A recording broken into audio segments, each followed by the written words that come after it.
Hello everyone, welcome to my class. आज हम study कर रहे हैं क्लास 10th का chapter carbon and its compound का topic allotropes of carbon. Last class में हमने ये समझा था कि एलोट्रॉप्स क्या होते हैं, तो एक छोटी सी क्विक रिवीजन देख लेते हैं। एलोट्रॉप्स का मतलब होता है एक ही एलिमेंट्स की डिफरेंट फिजिकल फॉर्म्स, और डिफरेंट फिजिकल फॉर्म्स कैसी होती है जब उसी एलिमेंट के एटम्स को हम डिफरेंट मैनर्स में बाइंड करते हैं, तो उस एलिमेंट का स्ट्रक्चरल मॉडिफिकेशन होने की वजह से उसकी डिफरेंट फिजिकल फॉर्म्स एग्जिस्ट करती है, जिसको हम कहते हैं एलोट्रॉप्स। तो कार्बन के दो एलोट्रॉप्स हमने पढ़ने हैं, डायमंड एंड ग्रेफाइट। तो सबसे पहले हम देखते हैं डायमंड के बारे में। तो ये डायमंड की कुछ फिजिकल प्रॉपर्टीज हैं। अब डायमंड कैसा होता है? डायमंड कलरलेस सब्सटेंस है। हम सबने डायमंड देखा है, कलरलेस होता है, ट्रांसपेरेंट सब्सटेंस होता है, जिसकी एक्स्ट्रा ऑर्डिनरी ब्रिलियंस होती है, ल्यूमिनियस मतलब चमक, एक्स्ट्रा ऑर्डिनरी चमक होती है। ठीक है। सेकंड ये कहता है कि जो डायमंड होता है, जब हम उसको स्ट्रांगली हीट करते हैं इन अ प्रेजेंस ऑफ ऑक्सीजन, अगर आपको डायमंड को बर्न करना है तो आपको उसे स्ट्रांगली हीट करना पड़ेगा, और किसकी प्रेजेंस में? इन अ प्रेजेंस ऑफ ऑक्सीजन। जब आप ऐसा करोगे तो ये प्रोड्यूस करेगा कार्बन डाइऑक्साइड गैस, और कार्बन डाइऑक्साइड गैस क्या करती है? लाइम वाटर को मिल्की कर देती है।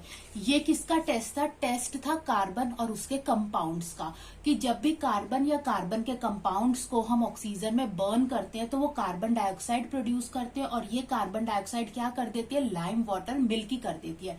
तो इस चीज से हमें पता चलता है कि जो डायमंड है वो किससे बना हुआ है? कार्बन से बना हुआ है। थर्ड प्रॉपर्टी आती है कि जो डायमंड होता है वो हेवी होता है, बहुत ज्यादा रिजिड और एक्सट्रीमली हार्ड सब्सटेंस है, जिसको हम अब तक जानते हैं। फोर्थ प्रॉपर्टी होती है कि डायमंड जो होता है वो पुअर कंडक्टर ऑफ इलेक्ट्रिसिटी होता है। डायमंड इलेक्ट्रिसिटी कंडक्ट नहीं करता। ठीक है, तो ये थी डायमंड की कुछ फिजिकल प्रॉपर्टीज। अब हम इसके बाद देखेंगे कि डायमंड का स्ट्रक्चर कैसा होता है। ओके, तो अब हम स्टडी करते हैं। पहले हमने पढ़ा फिजिकल प्रॉपर्टीज ऑफ डायमंड, अब हम देखते हैं स्ट्रक्चर ऑफ डायमंड। तो डायमंड के स्ट्रक्चर के अंदर एक carbon atom next 4 carbon atom के साथ बाइंड अप होता है। जैसे ये कार्बन एटम है, ये 4 कार्बन एटम्स के साथ लिंक्ड अप होगा, और ये कौन से बॉन्ड्स फॉर्म करेगा? स्ट्रॉन्ग कोवलेंट बॉन्ड्स को फॉर्म करेगा। तो ये जो अरेंजमेंट होता है, इस अरेंजमेंट को हम कहते हैं टेट्राहेड्रल अरेंजमेंट, जिसका एंगल होता है 109.5 डिग्री। ये 3 डायमेंशनल स्ट्रक्चर फॉर्म करता है। ठीक है, तो डायमंड के स्ट्रक्चर में एक सिंगल कार्बन एटम लिंक होता है अदर 4 कार्बन एटम्स के साथ। जैसे ये कार्बन एटम है, ये अदर 4 कार्बन एटम्स के साथ लिंक्ड अप है, और इस अरेंजमेंट को हम टेट्राहेड्रल अरेंजमेंट कहते हैं। ये 3 डायमेंशनल अरेंजमेंट होता है, और इसके अंदर जो बॉन्ड एंगल होता है ये होता है 109.5 डिग्री। ठीक है, डायमंड के अंदर क्या होते हैं? स्ट्रॉन्ग कोवेलेंट बॉन्ड्स बनते हैं। Because of these strong covalent bonds हम कहते हैं कि जो डायमंड होता है वो रिजिड होता है, कॉम्पैक्ट होता है, इसीलिए डायमंड को हार्डेस्ट नोन सब्सटेंस कहा जाता है। डायमंड की डेंसिटी बहुत ज्यादा हाई होती है, 3.5 ग्राम्स पर सेंटीमीटर क्यूब। इसीलिए डायमंड क्या है? हार्डेस्ट नोन सब्सटेंस है, और इसको बोरिंग पर्पस के लिए या ग्लास कटिंग के लिए भी हम यूज करते हैं। नेक्स्ट आता है जो डायमंड की जो मेल्टिंग पॉइंट होती है, वो जो होती है 3500 डिग्री सेल्सियस से ज्यादा होती है, अप्रोक्सीमेटली 4000 डिग्री सेल्सियस। यानी कि बहुत amount of heat energy required होती है इसके पावरफुल कोवेलेंट बॉन्ड्स के नेटवर्क को तोड़ने के लिए। अब हमने कहा था इसकी फिजिकल प्रॉपर्टीज में कि जो डायमंड होता है वो बैड कंडक्टर ऑफ इलेक्ट्रिसिटी है। कैसे diamond bad conductor of electricity है? अब हम देखते हैं, जो डायमंड है, डायमंड के अंदर जो कार्बन एटम्स है, कार्बन एटम्स के पास 4 वैलेंस इलेक्ट्रॉन्स होते हैं, और अगर आप यहाँ पर देखें कि यहाँ पर जो 4 वैलेंस इलेक्ट्रॉन्स हैं वो लिंक्ड अप हैं अदर 4 कार्बन एटम्स के साथ, यानी कि वो फ्री नहीं है। जो 4 वैलेंस इलेक्ट्रॉन्स है वो टोटली बाइंड अप हैं, वो फ्री स्टेट में नहीं है। अब कोई अगर वैलेंस इलेक्ट्रॉन फ्री ही नहीं है तो इलेक्ट्रिसिटी वो कंडक्ट कर ही नहीं सकते, इसीलिए डायमंड जो होता है वो बैड कंडक्टर ऑफ इलेक्ट्रिसिटी होता है। ठीक है, ओके।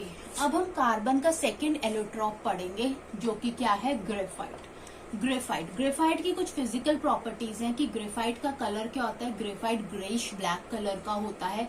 और इसका जैसे कि डायमंड था, डायमंड तो बहुत उसके अंदर एक्स्ट्रा ऑर्डिनरी लुमिनेंस थी, लेकिन ग्रेफाइट जो होता है ये ओपेक होता है। तो जो ग्रेफाइट होता है ये ब्लैक कलर या ग्रेइश कलर का होता है और ओपेक होता है, ठीक है, इसके अंदर चमक नहीं होती। नेक्स्ट जो होता है, जो ग्रेफाइट होता है, it is lighter than diamond. Diamond hardest known substance है, लेकिन ग्रेफाइट जो होता है डायमंड से लाइटर होता है। जो ग्रेफाइट होता है it can conduct electricity, graphite electricity को कंडक्ट कर सकता है। Graphite is a good conductor of electricity. Graphite जो होता है ये सॉफ्ट होता है और स्लिपरी होता है इन टच। अगर आप इसे टच करेंगे तो इसकी स्लिपरी फील होएगा, ठीक है, स्लिपरी होता है, ठीक है। अब अगर आप ग्रेफाइट को ऑक्सीजन में बर्न करेंगे in the presence of oxygen तो ये CO2 रिलीज करेगा, कार्बन डाइऑक्साइड। ये कार्बन डाइऑक्साइड क्या करती है, लाइम वाटर को मिल्की कर देती है, जिससे हमें पता चलता है कि जो ग्रेफाइट होता है वो किससे बना हुआ है, कार्बन से। क्यों? क्योंकि कार्बन का ही टेस्ट है कि जो कार्बन और उसके कंपाउंड्स को अगर आप बर्न करेंगे ऑक्सीजन में तो वो कार्बन डाइऑक्साइड रिलीज करेंगे, और ये कार्बन डाइऑक्साइड क्या करेगी, लाइम वाटर को मिल्की कर देगी। तो ये थे फिजिकल प्रॉपर्टीज ऑफ ग्रेफाइट की। ग्रेफाइट का कलर क्या था, greyish black in colour, opaque था। सेकंड, डायमंड से ये लाइटर था। ग्रेफाइट इलेक्ट्रिसिटी को कंडक्ट कर सकता है। ग्रेफाइट सॉफ्ट एंड स्लिपरी होता है, और जब हम उसे ऑक्सीजन में बर्न करते हैं तो वो कार्बन डाइऑक्साइड प्रोड्यूस करता है, और ये कार्बन डाइऑक्साइड लाइम वाटर को मिल्की कर देती है। ये एक टेस्ट है जिससे हमें पता चलता है कि ग्रेफाइट किससे बना हुआ है, कार्बन से बना हुआ है। नेक्स्ट हम देखेंगे ग्रेफाइट का स्ट्रक्चर। कि आप देख सकते हो ये ग्रेफाइट का स्ट्रक्चर है, और इस ग्रेफाइट के स्ट्रक्चर में आप देख सकते हो कि ग्रेफाइट में क्या होता है कि जो एक कार्बन एटम होता है वो लिंक करता है अदर 3 कार्बन एटम के साथ, और ये जो लिंक जो होते हैं, ये जो बॉन्ड होते हैं, यहाँ पर भी स्ट्रॉन्ग कोवेलेंट बॉन्ड बनता है। और कैसा स्ट्रक्चर बनता है, हेक्सागोनल रिंग लाइक स्ट्रक्चर। ये हेक्सागन रिंग्स है, ये हेक्सागोनल रिंग लाइक स्ट्रक्चर होता है जिसके अंदर एक कार्बन एटम लिंक होता है अदर 3 कार्बन एटम्स के साथ। अब यहाँ पर ऐसे डिफरेंट लेयर्स होती है इस हेक्सागन की। जैसे इस लेयर को आप आगे बढ़ा सकते हो, ये फर्स्ट लेयर है, ठीक है। उसी तरह से ये क्या है, ये सेकंड लेयर है, और इन लेयर्स के बीच में कुछ गैप होता है। ये जो लेयर्स होती है, दोनों लेयर, जैसे फर्स्ट लेयर और सेकंड लेयर है, इनके बीच में weak van der Waals forces of attraction होती है, बहुत ही वीक फोर्सेस होती है। इन्हीं वीक फोर्सेस की वजह से ये जो रिंग्स होती है या ये जो लेयर्स होती है एक दूसरे के ऊपर स्लिप करती रहती है। इसीलिए हम कहते हैं कि जो ग्रेफाइट होता है, इसीलिए हम कहते हैं कि जो ग्रेफाइट होता है वो कैसा होता है, सॉफ्ट होता है और स्लिपरी होता है, ठीक है। और ये as a dry lubricant use होता है फॉर द मशीन पार्ट्स, ठीक है। अब इसके अंदर हमें पता है कि एक carbon atom next 3 carbon atom के साथ ज्वाइन है, तो एक कार्बन एटम तो यहाँ पर फ्री है ना, जो कि फ्री टू मूव कर सकता है, ठीक है। इसीलिए ग्रेफाइट जो होता है इलेक्ट्रिसिटी को कंडक्ट करता है। तो एक बार फिर से देख लेते हैं। ग्रेफाइट के स्ट्रक्चर के अंदर जो एक कार्बन एटम होता है वो अदर 3 कार्बन एटम्स के साथ बाइंड करता है और hexagonal ring like structure form करता है। ये जो हेक्सागोनल रिंग लाइक स्ट्रक्चर्स होते हैं इनकी लेयर्स होती हैं। ये जो लेयर्स होते हैं, जैसे यहाँ पर ये लेयर 1 है और ये लेयर 2 है, ये काफी डिस्टेंस पर होती है और आपस में ज्वाइन होती है बाय अ वीक फोर्सेस, जिन फोर्सेस को हम क्या कहते हैं, weak van der Waals forces of attraction. इन्हीं वीक फोर्सेस की वजह से ये जो लेयर्स होती हैं एक दूसरे के ऊपर स्लिप करती रहती है, स्लाइड करती रहती है। इसीलिए हम कहते हैं कि जो ग्रेफाइट होता है वो सॉफ्ट और स्लिपरी होता है। और कैसे यूज हम किसे करते हैं, as a dry lubricants for a machine parts. अब हमने कहा कि यहाँ पर जो ग्रेफाइट जो होता है कि एक कार्बन नेक्स्ट 3 कार्बन एटम्स के साथ ज्वाइन है, यानी कि जो 4th कार्बन एटम है वो तो फ्री टू मूव है, वो फ्री है, वो इलेक्ट्रिसिटी कंडक्ट कर सकता है। इसीलिए ग्रेफाइट जो होता है वो गुड कंडक्टर ऑफ इलेक्ट्रिसिटी होता है। ओके, तो ये था कार्बन के 2 एलोट्रॉप्स, डायमंड एंड ग्रेफाइट।